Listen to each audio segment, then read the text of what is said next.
I'm Brian Shilliber from This Week in FM.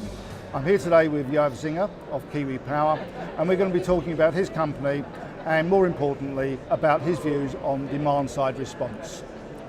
Yoav, demand-side response. What's the potential for it in the UK? So we think demand-side response has a lot to play of an active role in the UK for the future. We think that it can replace inefficient and polluting peaking power stations. We think that it can help us balance the grid when we start bringing on more and more renewables onto it.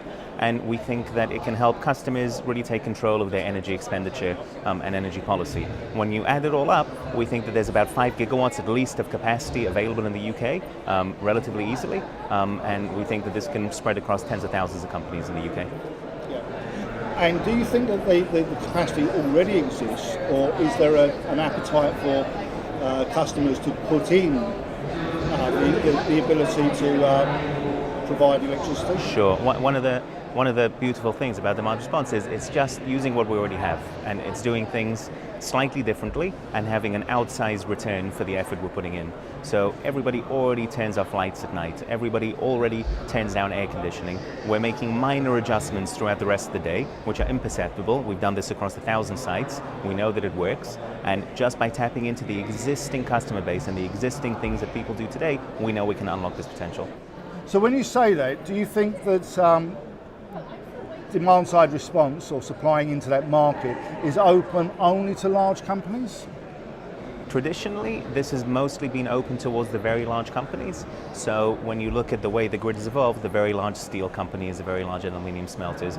But our economy has changed, our industrial base has changed, but also technology has changed. So whereas we used to rely on very manual systems to turn things on and off, with the technology that we've developed and technology that's been developed in the industry with the rise of smartphones and tablets and all of that stuff, we can access much more. So what used to be limited to the top 10, 20, 100 companies is now open to the probably 200,000 companies in the UK. We think that in the future this will be accessible to households as well. It's going to take a bit more time to get there.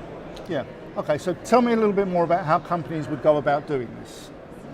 So they really have two major options. The first one is to go directly to National Grid and in effect become a power station. The second option is to work with a technology provider like us, and we do a number of things. So our business model is to simplify this for the customer. We come in, we do a site audit, so we'll figure out what can be turned down. We'll always do that with the site.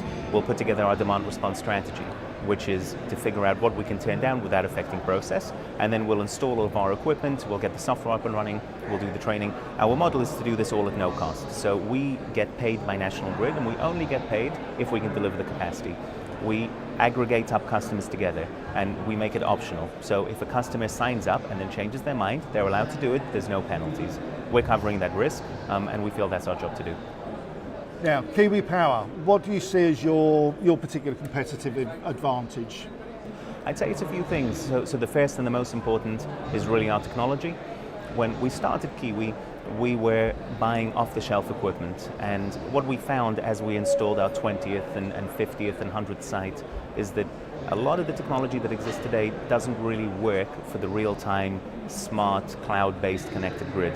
And so we invented our own. We started off with some fairly basic software.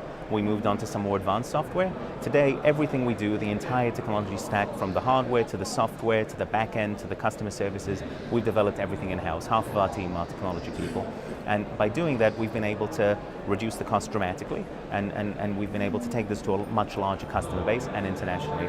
And I think the second one is really tied into that, which is we're very focused on the customer. We understand that we're not National Grid, and we understand that a hotel is not a power station. Our treatment of our customer and our relationship with our customer has to take into account all of their requirements, all of their concerns, all of their constraints.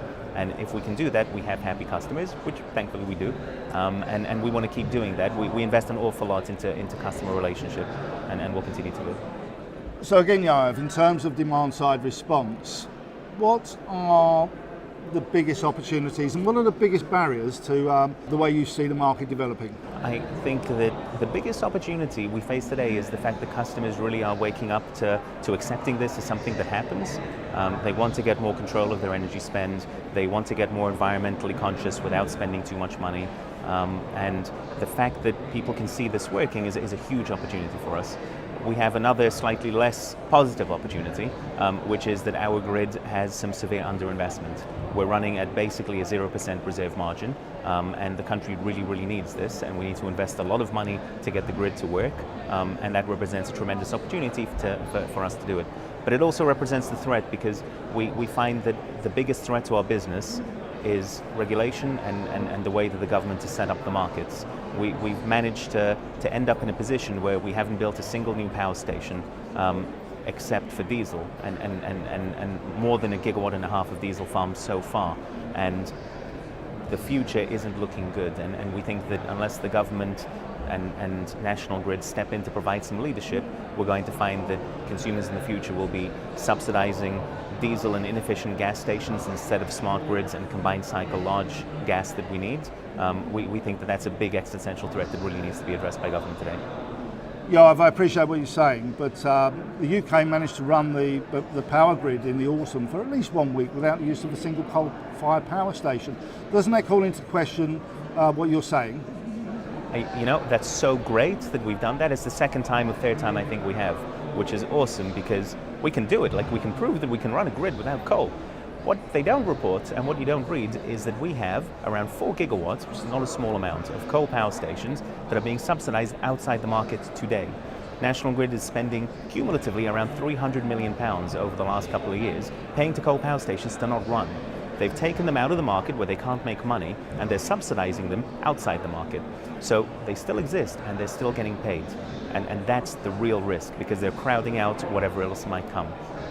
And to make things sadder and even worse is, even though we're trying to phase coal out, and we've said that by 2025 they all have to close or have carbon capture and storage, we have subsidized diesel power stations to the tune of hundreds of millions of pounds, which produce more carbon than coal. So we know that it can work, and somehow we're not doing what we need to do, and we're still subsidizing them the wrong way. Yoav, to conclude, Kiwi Power, what are your plans for the company going into the future? Our future really is in two places. On the one hand, it's international. We think that the UK and us as a leader can really be a leader in this space and export our technology to other countries. We have about 200 sites today doing demand response with Kiwi outside the UK, mostly in Europe.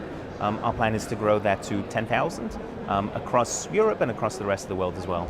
We've got some pilots in about 7 countries now, and we want to keep growing that. The second one is to keep investing in our technology, and we're taking it to a few places. The first one is better integration with batteries and storage. We think that there's a huge amount of potential over there to really transform the way we generate and use electricity. The second one is to support more renewables. Once we tip over that threshold with 20-25% of a grid running with renewables, we really need to invest a lot more into balancing stuff out. So those are really the two areas that we're investing in. Yoav Zinger, thank you very much.